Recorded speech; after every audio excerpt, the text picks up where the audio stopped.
Welcome back for another edition from the NYLA podcast.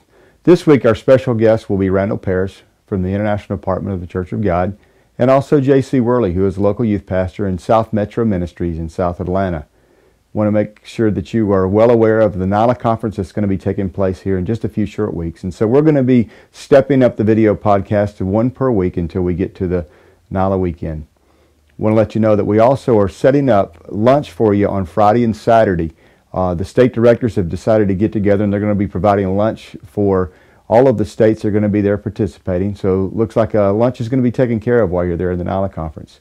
Also want to let you know that you can stay in communication with the NYLA network through Twitter. And you can find us at NYLA COG. And you can also join the Facebook family. Same call letters, NYLA COG. Hope you enjoy this week's podcast.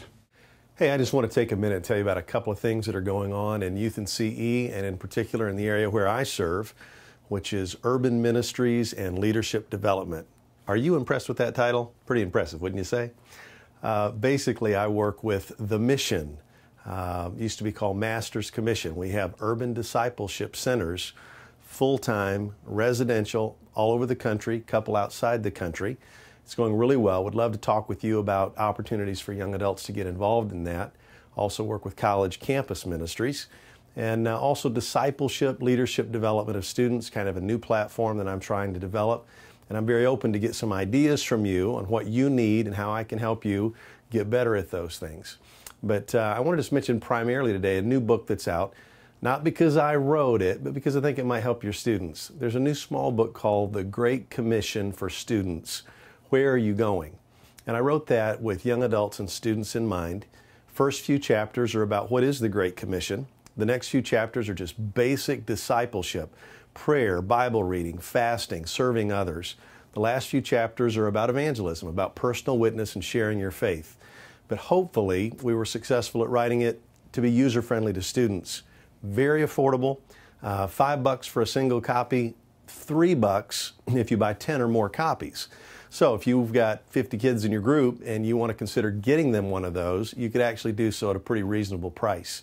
But I'd love for you to check it out, see what you think. There are questions at the end of every chapter.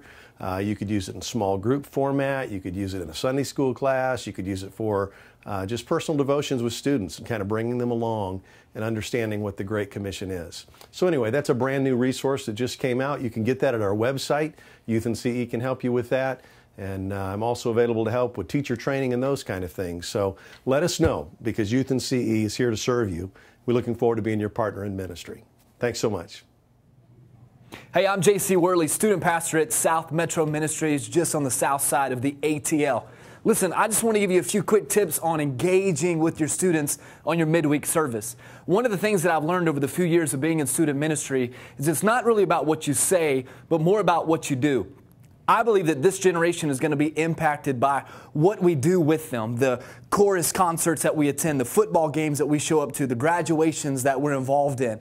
But it is important on your midweek service to engage with your students while you're speaking. One of the things that you want to keep in mind is not to be super long-winded. You know, there comes a point where you just have to shut up and allow those kids to want more and to come back to hear more. So one of the things that you need to do is kind of look at the average age of your student ministry and maybe kind of keep your speaking time relevant to that age. So if they're 15, then you need to speak for about 15 minutes. If they're 16, 16 minutes, so on and so forth. Remember, a lot of students, they struggle with this thing called ADD, and you don't want to bore them into a relationship with Jesus Christ. So try and incorporate some videos, incorporate some dramas, incorporate some visual aids that will engage them into what you're speaking about. The days of just opening the Bible and just reading line for line, they're out the window. You've got to use media, you've got to use music, you've got to use drama to engage them into the message. I promise you, you try a couple of those things, it'll change your midweek service forever. Thanks so much.